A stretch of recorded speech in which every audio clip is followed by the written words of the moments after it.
Hello, YouTube world out there. I'm back with my Capitol Punishment review. I would set up my webcam and my laptop, but this pay-per-view is not worth my time to do that, so I'm just going to do this video from my iPod. Because I just don't like looking at my webcam. Couple comments. Happy Father's Day to all the fathers out there in the world, including mine. Rest in peace, Dad. Now let's move on to the review. Something else I wanted to say. Oh well, I'll get to it. In the first match, we had Dolph Ziggler versus Kofi Kingston for the U.S. title. It was an okay match. You know, it was a good opener. Ziggler won with a sleeper, put Kofi to sleep. Okay match. And the second match was Miz versus Riley. No, just a good match. You know, good match, good back and forth action there. Nice moves from Miz, nice moves from Riley. You know, blah. And Riley wins the DDT. Corny finisher, but whatever. I liked the match. It was a good match. I thought Miz should have won the match because lately he's lost to Roddy Piper, and now he's lost to 3 months ago. He's main eventing WrestleMania. Now 3 months later he's losing to Piper and Riley. That's a ridiculous botch. Well, let's move on here. Oops, hate this thing. Text. Alright, in the, what was the next match? I mean, look at my notes real quick. It was Big Show versus Del Rio, yes. It's an okay match, you know, nothing really happened. Big Show came out, beat the hell out of Del Rio before the match started. And then Mark Henry comes out, beat the hell out of Big Show. All this before the match started. So, you know, whatever, you know. Big Show got the world's strongest slam through the table. Hurt his knee on the process, I don't remember how. Anyway, the whole match goes out. Big Show beats the living crap. Big Show beats up Del Rio a little bit, then he hurts his knee, and then they have to end the match because Big Show can't continue. TKO type finish. Del Rio wins. I'm glad because I like Del Rio and he won the match. So, good match, in my opinion. Next match we have Ezekiel Jackson versus Wade Barrett for the Intercontinental title. It's an okay match, you know. For two big guys, it was an okay match. I was kind of bored by it, but whatever. Not much to talk about. Ezekiel Jackson finishes off Wade Barrett with a torture rack, and we have a new Intercontinental Champion. Whatever. I mean, I really don't care. I used to love the Intercontinental title. Now, I could care less who's the Intercontinental Champion. That's how far that title has fallen off. So, that's a little rant on that. Let's move on.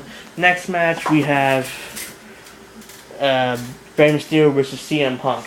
Good match, you know, it was a good match. I mean, CM Punk in it's always a good match. I'm so glad CM Punk beat Mysterio. You know, I don't like Mysterio. He sucks. He needs to get out of the business altogether. CM Punk wins. Makes me happy. I'm elated that CM Punk won. Alright, let's move on. To the next match was Orton versus Christian for the world title. Easily the best match of the night. This match was awesome. Good back and forth action from both guys. The finish was kind of weird though because Orton hits the RKO, and the referee's counting 3. You could see Christian's foot clearly underneath the bottom rope. Referee missed that. Orton wins the match. Christian gets screwed over, and this feud's going to continue. And I'm glad because this is probably one of my most favorite feuds in the WWE right now. This is like my most favorite feud right now. So I'm kind of glad this feud's going to continue. Alright, next match was a throwaway match between it's a throwaway match, obviously, with Evan Bourne and Jack Swagger. It sucked, you know, nothing really happened. Orton, another botch. Evan Bourne won the match with a roll-up type pin against Jack Swagger. Whatever. Now, this 20 minutes wasted. Here we go, the worst 20 minutes I've ever seen in a pay-per-view. The fake Obama comes out and he gives like a ridiculous little like speech in front of the audience talking about how WWE is awesome and Capitol Punishment is awesome pay-per-view. It clearly sucked the pay-per-view. I don't know what you're talking about, but whatever. Then Booker T invites the fake Obama in the ring and they dance for 10 minutes like retards.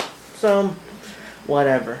I could care less. I'm glad that was over. Main event time. John Cena versus R-Truth for the WWE title.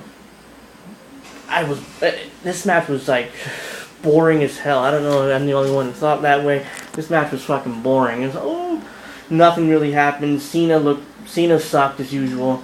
R-Truth did the best he could, but this simply was a bad match. You know, Cena can't wrestle. The finish was weird too. R-Truth's on the outside messing around with some kid. The kid throws soda in his face and all over his body. Mostly missed his face, hit his body. That's a nice botch though. Anyway, Cena grabs R-Truth, throws him back in the ring, hits the attitude adjustment. 1, 2, 3. Super Cena wins again. Ugh. I'm telling you, man, I'm padded up to here with this whole John Cena thing. I don't know. Hopefully he'll lose the title next month, but I don't think so. He probably won't lose the title to SummerSlam. Hopefully against Del Rio. That's what I've been hearing. I've been reading on the internet, so hopefully it'll happen. Hopefully he'll lose the title to Del Rio and he'll get a decent run with it. That's just my opinion on that. The next pay-per-view is, I think, Money in the Bank, which should be a good pay-per-view because I usually enjoy the Money in the Bank ladder matches. So that's my thoughts on the Money in the Bank. I think July 16th, but I could be wrong on that one. I have to check. Anyway, that's my vid. That's my review. Hope you guys enjoyed it. Rate it. Subscribe. Comment. Tell me what you think on the pay-per-view. Was it good? Was it bad? Please tell me what you think. I'm always here for your opinions, and I'm glad to debate anybody. Alright, so I'll be signing off for now. And until my next video, out.